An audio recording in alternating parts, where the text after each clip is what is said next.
Oi, gente, tudo bem? Eu sou a professora Janaína. Esse ano estou trabalhando na EBM Adotiva Liberato Valentim.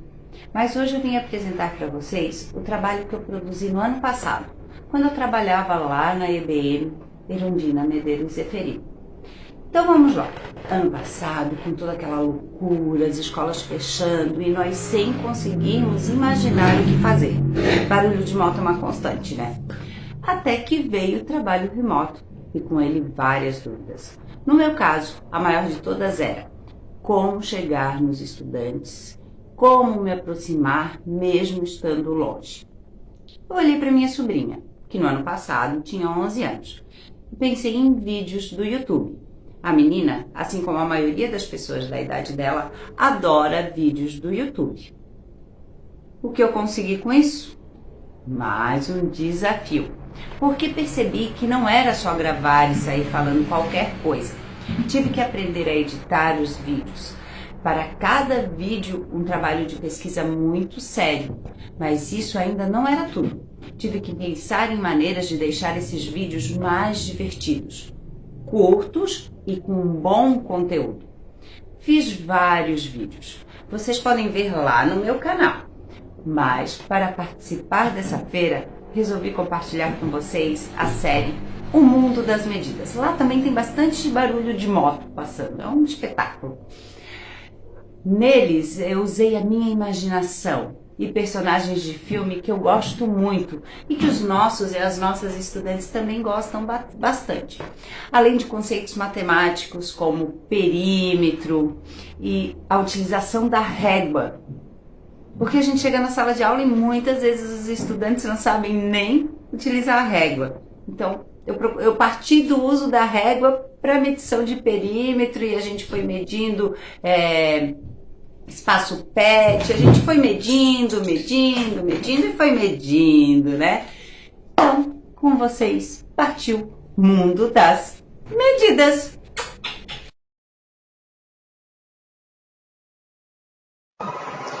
Hoje vocês não verão a professora Janaína, pois ela está comigo em uma viagem super legal no mundo das medidas. Nós veremos um pouco mais sobre milímetros e centímetros, o uso da régua e perímetro.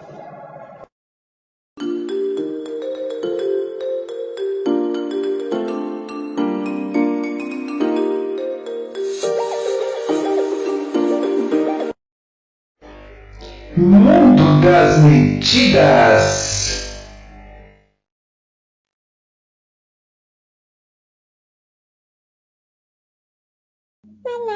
Oi, eu sou a régua, geralmente sou utilizada para medir, mas eu não meço só medidas exatas. Uau, que legal! Eu nem sei o que são medidas exatas. Ela não sabe nem o que são medidas exatas. Esse é um trabalho para a Super Prof. Janaína! Medir é comparar grandezas da mesma natureza. Agora vamos falar de medidas com a régua para medir o perímetro de figuras planas. Por isso, utilizaremos os centímetros e os milímetros. Quando vou medir uma figura com a régua, começo do zero.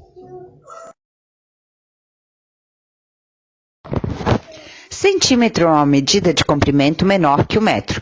Para ser mais exata, 1 metro tem 100 centímetros. E os centímetros são formados por milímetros. Esses risquinhos menores entre um centímetro e outro são os milímetros. Então, 10 milímetros é igual a 1 centímetro. Ou melhor, cada vez que temos 10 milímetros, mudamos para centímetro. Vamos medir o perímetro desse triângulo? Esse é um triângulo com medidas exatas, pois um lado tem 3 centímetros e os outros 2 lados têm 4 centímetros cada um. Nenhum dos lados terminou em milímetro, então nós conseguimos um número exato. Quando a gente soma, nós temos 3 mais 4 mais 4, que é igual a 11 centímetros o perímetro desse triângulo, um número exato. Agora mediremos o perímetro do retângulo. Aqui temos um retângulo com medidas não exatas. Seus lados terminam em milímetros, não em centímetros fechadinhos. Como a gente faz para calcular isso? É uma adição bem simples, só que antes de vir os centímetros, como se fossem as unidades, vêm os milímetros. Então, os milímetros vêm depois da vírgula. E quando a gente vai monta exatamente igual uma continha de adição. Um número embaixo do outro e soma. Sempre iniciamos a conta pelos milímetros. Entendi!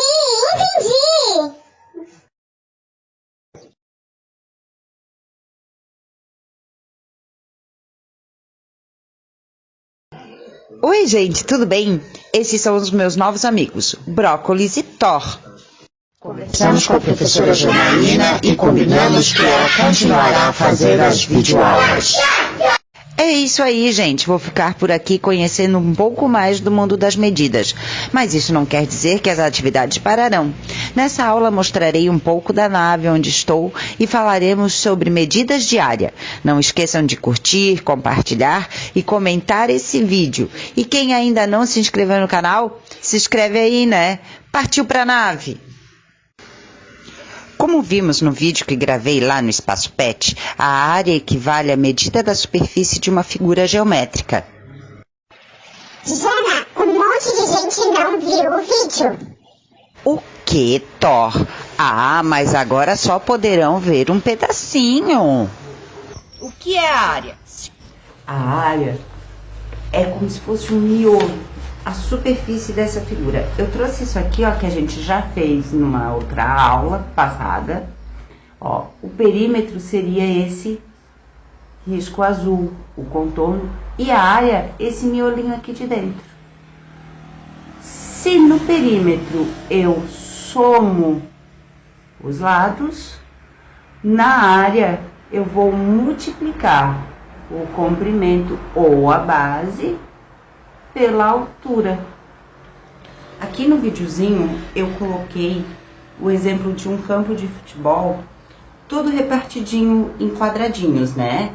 Então, se a gente não fosse medir com 1 metro, se a gente fosse medir por quadradinhos, teriam 10 quadradinhos de comprimento e 7 de altura.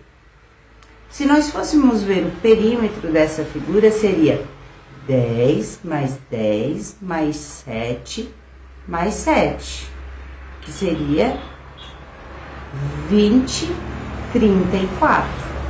Mas se nós fôssemos pensar na área, no miolo desse campo de futebol, que a gente dividiu em quadradinhos, seria 10 vezes 7. Que dariam 7 unidades de quadradinhos. 7 quadradinhos cor-de-rosa.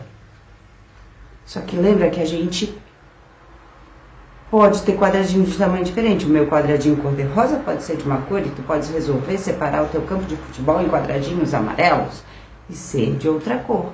Então, o legal é usar as medidas reconhecidas internacionalmente. Para medir um campo de futebol, seria 1 metro.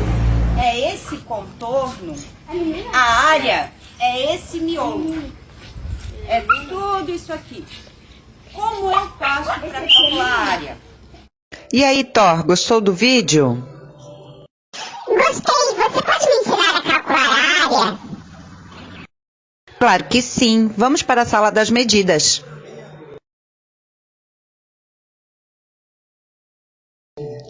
Para encontrar a área de uma figura, basta multiplicar a base ou o comprimento pela altura.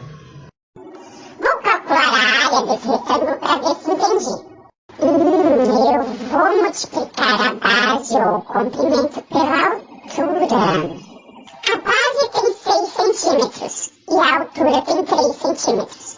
Eu vou multiplicar 6 por 3, que é igual a 18 centímetros. Tá certo isso?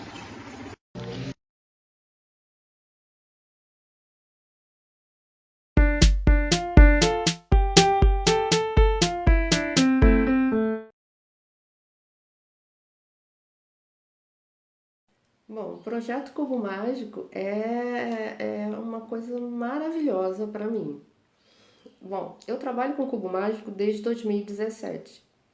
Eu comecei a trabalhar com Cubo Mágico na Escola Estadual Municipalizada Mazomba, Dr. Jorge Abraão, no bairro de Mazomba, no município de Itaguaí, no Rio de Janeiro. E eu fiz a minha primeira Olimpíada de Matemática nessa escola. E eu queria muito uma competição de cubo mágico. Eu fiz uma competição de cubo mágico, poucos alunos participaram, né? Porque muita gente não sabia e eles achavam que era impossível aprender a montar um cubo, porque era muito difícil. E essa coisa de que só monta cubo mágico quem é gênio ou quem é da matemática, e que isso é um mito. E esse é meu objetivo também, é mostrar que qualquer pessoa pode montar o cubo mágico, não é coisa de gênio, não é só para quem faz matemática. No ano seguinte, em 2018, eu oficializei o projeto de cubo mágico e eu iria fazer o primeiro campeonato nessa escola.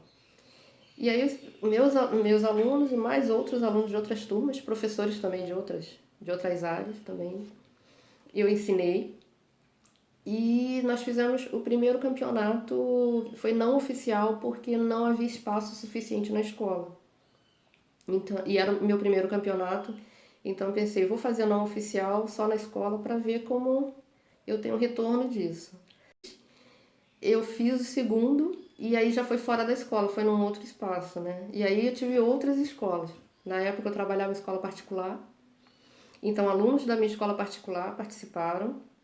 A escola de Jorge Abraão, de Mazomba, e mais alunos que tinham sido transferidos e que quiseram competir, que é meu primeiro ano dando aula em Florianópolis. E eu já tinha começado tanto em Ponta das Canas, na Oswaldo Machado, quanto na América Dutra, a trabalhar com o Cubo Mágico. E já tinha falado com eles que eu queria montar um campeonato na escola, com embaralhadores, seguindo o regulamento da WCA e tudo mais. E eu já tinha começado na escola a ensinar os meninos. Aí entrou a pandemia. Aí eu comecei a pensar em como eu iria levar à frente o processo o projeto do Cubo Mágico online.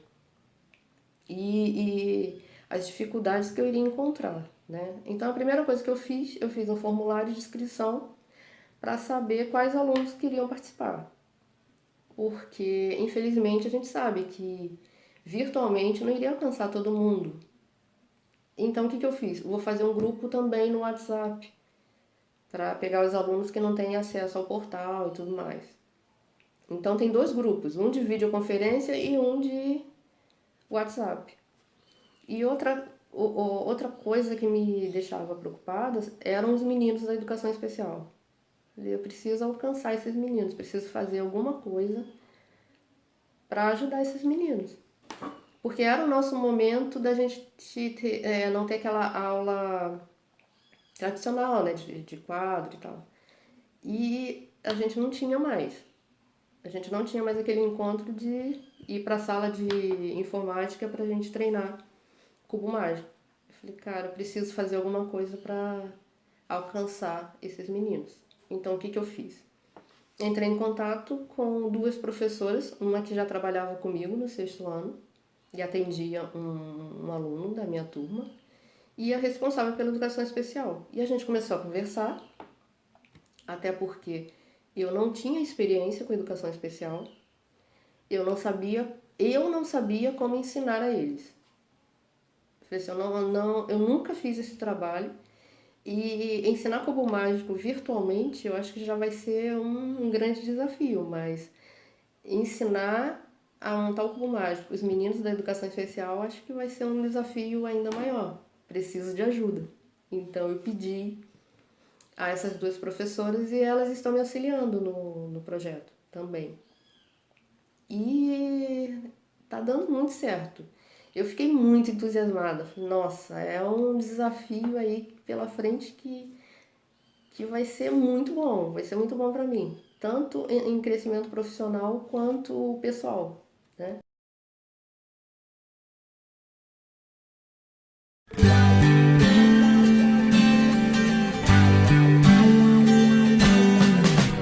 Cheguei a tempo de te ver acordar. Eu vim correndo à frente do sol. Abri a porta e antes de entrar, revi a vida inteira.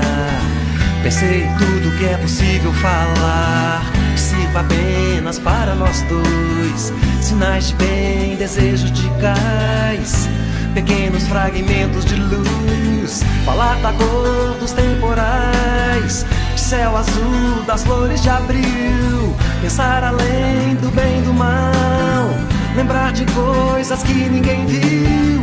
O mundo lá sempre a rodar, em cima dele tudo vale. Quem sabe isso quer dizer amor, que se trata de fazer o sonho acontecer.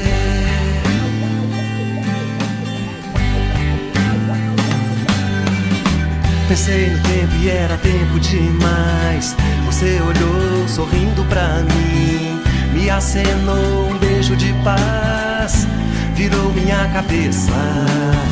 Eu simplesmente não consigo parar. Lá fora o dia já clareou, mas se você quiser transformar o Ribeirão em braço de mar, você vai ter que encontrar aonde nasce a fonte do ser e perceber meu coração bater mais forte só por você. O mundo lá sempre a rodar, em cima dele tudo vale. Quem sabe isso quer dizer amor, estrada de fazer o sonho acontecer.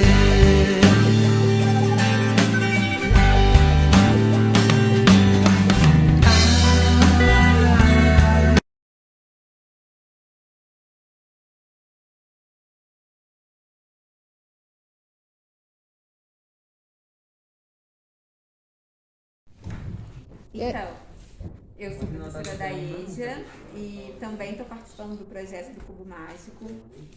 A minha maior dificuldade é conseguir observar um movimento e depois repetir, fazer igual.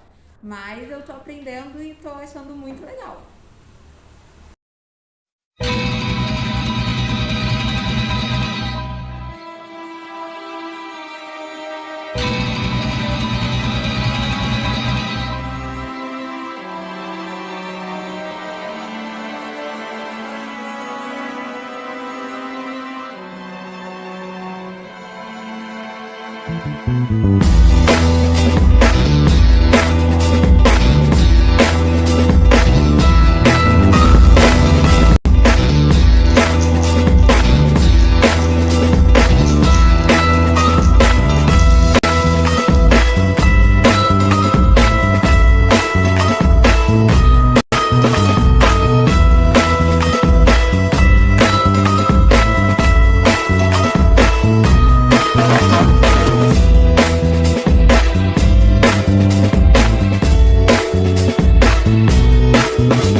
Olá, eu sou a professora Karina, eu sou de Palhoça e estou aqui para apresentar o trabalho, uma proposta pedagógica que foi realizada no 6º ano do ensino fundamental, para a Feira de Matemática e na categoria professor. Cupcake é uma coisa que eu gosto muito de fazer, gosto de comer, gosto de fazer para meus filhos e gosto da ideia de que isso pode ser um tema muito interessante de estar em sala de aula, de desenvolver com os alunos e de abordar muito conteúdo matemático. E eu estava esperando apenas a oportunidade disso acontecer. Hoje eu não trabalho em sala de aula, eu sou professora assessora na Secretaria de Educação, mas eu trabalho com vários professores em parceria para pensar o ensino e aprendizagem de matemática. E essa oportunidade surgiu nesse tipo de trabalho, nesse tipo de parceria, onde eu entrei na turma de um professor, juntamente com ele, para desenvolver um trabalho relacionado à matemática, os conteúdos de matemática no 6º ano. O objetivo dessa proposta é lançar situações-problemas para que possamos pensar juntos e matematicamente acerca da produção, dos custos na produção de um cupcake.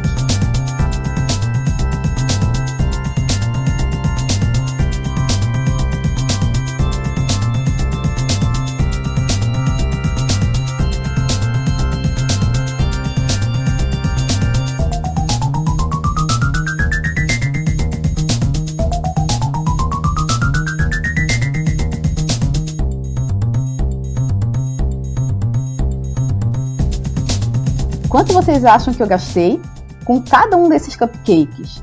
Depois dos palpites, eu peguei alguns deles, né? E fui fazendo mais questionamentos. Então, por exemplo, ali fala dos R$10, né? Um cupcake é R$10. Então, eu perguntei, se eu paguei um cupcake por R$10, quanto que eu gastei com a turma toda, então? A turma ela tem 24 alunos, e aí logo eles já responderam, gastou 240. E aí mostrei o outro palpite, um palpite de R$20. Fiz o mesmo questionamento, né? Se eu paguei R$20 por cada cupcake, quanto que eu gastei com a turma toda? E aí eles fizeram as contas e responderam R$480. Então, eu destaquei essas duas informações, né? R$240 e R$480, e perguntei para eles se eles conseguem ver algo de interessante nesses dois números. E não demorou muito para que eles percebessem que a quantidade de 20 cupcakes tinha o valor referente ao dobro da quantidade de 10 cupcakes. Ou seja, se eu dobrei a quantidade de cupcakes, eu também dobro o custo desses cupcakes que foram produzidos. O cálculo que era para ser feito era o 24 vezes 4. E tinha um aluno que fez essa conta rapidamente, né? Então eu convidei ele para explicar para a gente como é que ele tinha pensado. Então ele disse que tinha feito 25 vezes 4 porque ele sabia que daria 100. Ou seja, na cabeça dele aquilo ali era uma conta fácil de fazer. E aí, como ele usou 4 quantidades de 25 e deveria ter usado 4 quantidades de 24, bastaria tirar esses 4 que ele colocou a mais.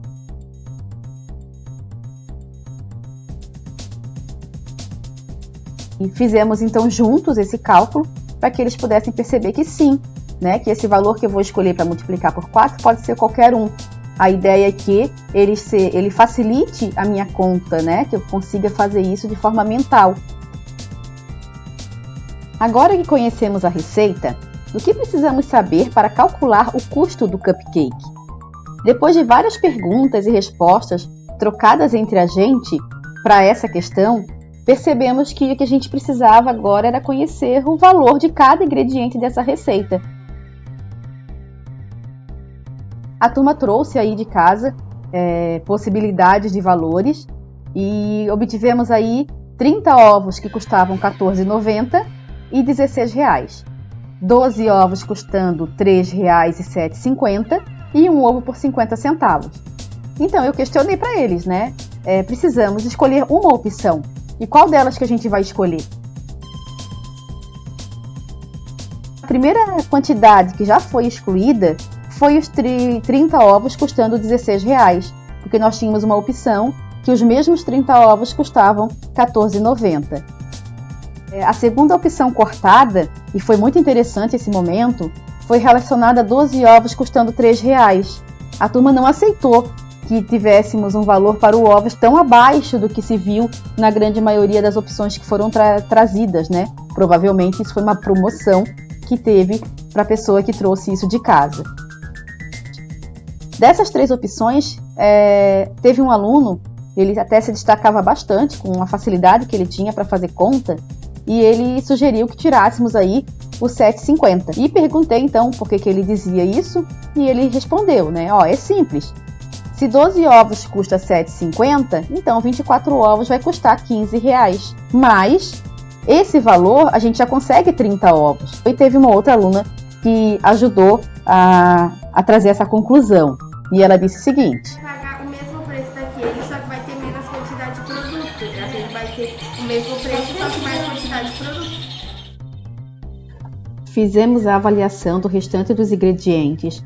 Conhecemos e conversamos sobre as xícaras e colheres medidoras, usamos a balança para constatar que uma xícara de trigo tem peso diferente de uma xícara de açúcar, analisamos uma tabela de medidas e usamos essas informações para converter as medidas das xícaras em gramas e ml, conversamos sobre as medidas fracionárias e calculamos com essas medidas, começamos a calcular o custo de cada ingrediente.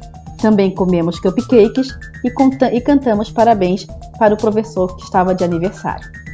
Mesmo com a aplicação desse planejamento não finalizado, mesmo que tenhamos que dar continuidade nessa tarefa, trabalhar com esses alunos a matemática do cupcake, alguns deles concordaram em fazer uma fala para esse vídeo. Eles sabiam que eu iria montar esse vídeo antes mesmo de terminar o trabalho.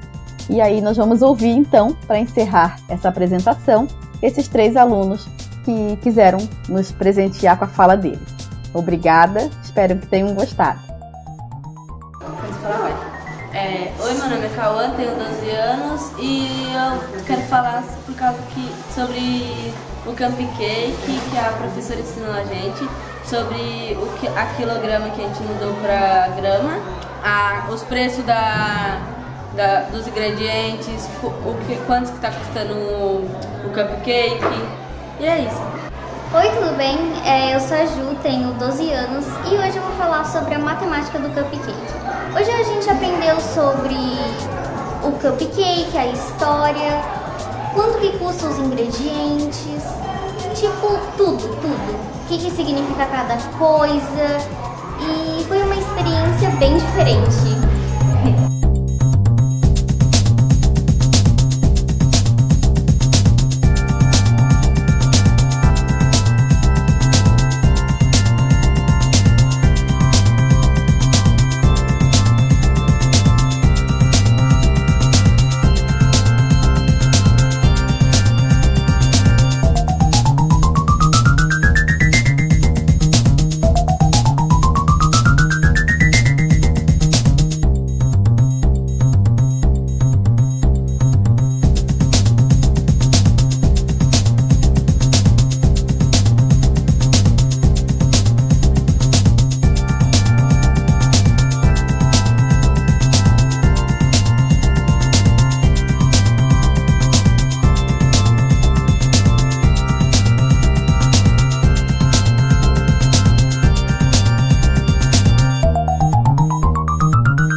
Olá pessoal, eu sou a professora Cláudia Marcela, atuo nas turmas dos anos iniciais, especificamente 4º e 5º anos, da Escola Básica Intendente Aricomedes da Silva, a nossa EBIAS, como a chamamos carinhosamente, que fica no bairro da Cachoeira do Bom Jesus, em Florianópolis, Santa Catarina. Estou aqui para compartilhar com vocês um projeto muito bacana que foi desenvolvido no ano de 2020 com as turmas dos 4º anos, com o tema Lugares que Ocupamos no Mundo. Na EBIAS, desenvolvemos as nossas atividades por meio do trabalho colaborativo. No que consiste esse trabalho colaborativo? É um grupo de profissionais que se reúnem para atuar junto àquela turma. São os professores da turma, professores da educação especial, auxiliares de ensino, membros da equipe pedagógica e um membro do FACE, que é um fórum de articulação que atua junto à gestão escolar, que por sua vez também pauta o seu trabalho numa gestão compartilhada. Isso tudo forma o trabalho colaborativo. Esse grupo de trabalho, ele se reúne ao menos uma vez por semana para planejar coletivamente o trabalho que será desenvolvido naquela turma, com as contribuições das ideias de todos e, da mesma forma, a distribuição das tarefas a serem executadas na realização do projeto, também por todos. Bem, quanto ao projeto Lugares que Ocupamos no Mundo.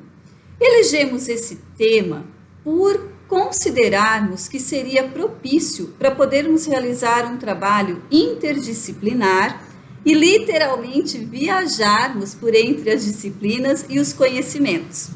Portanto, o objetivo do projeto era, de fato, proporcionar os conhecimentos das diversas disciplinas de uma maneira dinâmica, atrativa e eficaz, uma vez que nós estávamos no ensino remoto.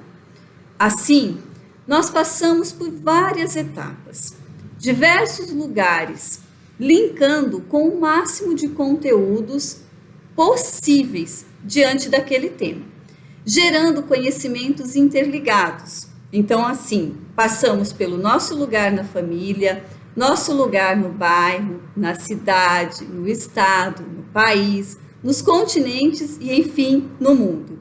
Fazíamos sequências didáticas semanais, com vídeos contendo uma contextualização inicial do assunto daquela semana, explorando os mais diversos assuntos, conteúdos e tópicos possíveis, e sempre com uma orientação para a realização da atividade a ser feita pelo estudante naquela semana. Na postagem, também sempre seguia um texto explicativo sobre o vídeo que estava sendo editado, gravado, para que todos tivessem acesso ao conhecimento, tanto escrito como audiovisual. Os estudantes tinham acesso a todo esse material em todas as redes sociais da nossa escola. E, por fim, as atividades eram encaminhadas via formulário eletrônico, no qual os estudantes nos enviavam as suas respostas via formulário, fotos, vídeos, áudios.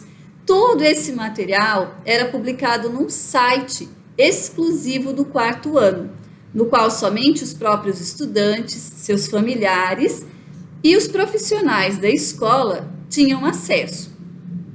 Ao viajarmos pelos lugares, nós exploramos os mais diversos conteúdos, gêneros textuais como poemas, acrósticos, textos informativos, fábulas, enfim.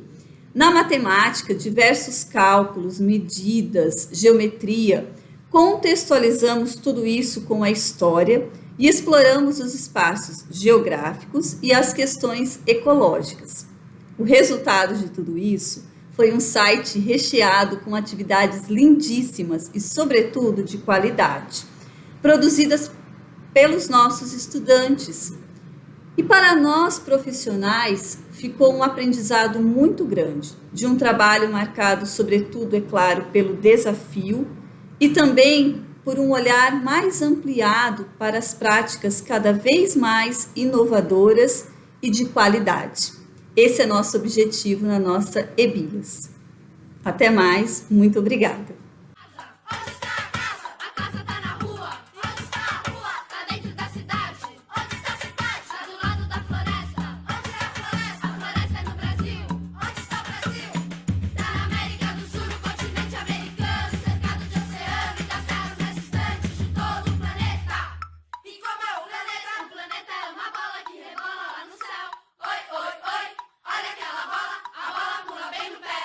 Menino, quem é esse menino? Esse menino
Olá, eu me chamo Rosaura e sou professora na Escola Básica Municipal Intendente Ericomedes da Silva, carinhosamente chamada de EBIS. Em 2020, fui professora regente da turma 55 e aqui eu venho apresentar o projeto de pesquisa sobre o Sistema Solar e o Espaço Sideral desenvolvido pelas turmas 51, 52 e 55 dos quintos anos, num contexto remoto de trabalho devido ao período inicial da pandemia. Represento aqui o grupo de professores que comigo atendiam aquelas turmas. A professora Janaína, regente das turmas 51 e 52, a Ana Paula, professora de inglês, o Rafael, professor de música, o Carlos, o professor auxiliar de educação especial, a professora Roselise, de Educação Especial, a professora Carla, de Matemática e também coordenadora do nosso GTC.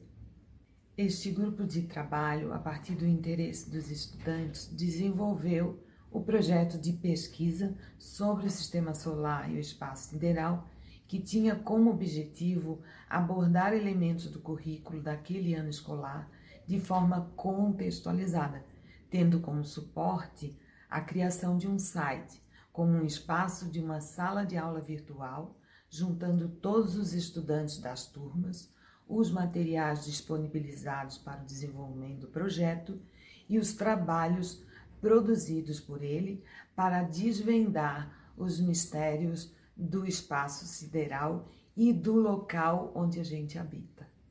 Com as perguntas sobre o assunto, informações que eles já sabiam, ou pesquisas que tinham feito, o projeto foi organizado e dividido em 4 etapas. A primeira etapa era conhecendo os planetas. A segunda etapa, elementos do Sistema Solar. Terceira etapa, desvendando o espaço sideral. E a quarta e última etapa, a construção dos jogos e a finalização do projeto. Tivemos ao final um lindo e grande acervo de materiais produzidos pelos estudantes, que eu convido você a vir comigo para lhe mostrar alguma coisa do que eles fizeram. Vem comigo. Na primeira etapa, conhecendo os planetas, como primeira atividade, eles assistiram ao vídeo Viajando pelo Sistema Solar e fizeram a representação dos planetas do Sistema Solar. Na atividade 4, em resposta à pergunta do aluno Gustavo Fantinel sobre as condições de vida nos planetas, os estudantes criaram uma história em quadrinhos, com 2 personagens. Escolheram um planeta e deveriam fazer uma visita e ter contato com um morador deste planeta, contando o que aconteceu e fazendo um desenho deste personagem. Na atividade 5, foi respondida a pergunta da estudante Jennifer sobre o porquê Júpiter é o maior planeta do Sistema Solar e também porque os planetas são ordenados dessa forma. Como atividade, deveriam escolher um planeta e saber qual a representação de suas medidas, raio, diâmetro e circunferência, e aplicar a escala da proporcionalidade. Na etapa 2, Elementos do Sistema Solar, vários alunos trouxeram contribuições com pesquisas sobre esse assunto e fizeram como atividade final a representação do Sol, em desenho, em maquetes, usando material reciclado e sucatas. Nas atividades 7 e 8 foram desenvolvidos assuntos sobre os satélites naturais. A Lua, satélite natural da Terra, sua influência na vida das pessoas, a cultura popular e seus encantamentos, e também os estudos científicos sobre esse astro celeste. A atividade da semana era pesquisar junto aos seus familiares sobre o que conheciam sobre a Lua e criar um poema, uma paródia, um conto, uma lenda ou qualquer outra expressão artística. Assim como deveriam fazer a representação em desenho das fases da Lua. Na etapa 3, desvendando o espaço sideral, através dos questionamentos e pesquisa trazidos pelos alunos, foram aprofundados os conhecimentos sobre o espaço sideral. E na atividade 9, deveriam escrever com suas palavras como entenderam as explicações referentes ao tema. Na atividade 10, contribuindo com as pesquisas e questionamentos enviados pelos estudantes, foram aprofundados os conhecimentos sobre constelações e buracos negros. Nesta atividade, deveriam escolher uma constelação, o seu nome e ao que ela é associada. Como finalização do projeto, deveriam construir um jogo com suas regras usando material de reciclagem e sucata, envolvendo o tema do projeto. A apresentação e socialização dos jogos foram realizados no encontro virtual com todos que participaram desse trabalho de pesquisa. Em todas as etapas do projeto, nas atividades semanais, era escolhida pelo grupo, com a ajuda do professor de música, uma trilha sonora que ao final era disponibilizada a música com sua descrição. Também esteve presente em nosso projeto as atividades de inglês, disponibilizadas pela professora Ana Paula, com atividades que contribuíram com o contexto do projeto. Todas as semanas eram disponibilizados um vídeo de orientação da atividade da semana, um texto explicativo em português e espanhol. As respostas deveriam ser enviadas por foto do caderno, áudios e vídeos via WhatsApp para as professoras para avaliação e postagem no site. Agradecemos assim a todos os professores, estudantes e suas famílias que participaram desse projeto, onde podemos constatar o grande envolvimento nas tarefas, a compreensão dos diversos gêneros textuais, a compreensão e interesse no tema relacionado à astronomia, que gerou neste ano de 2021 um novo projeto do Clube de Astronomia e Astronáutica nas oficinas de criatividade da Escola Ebias.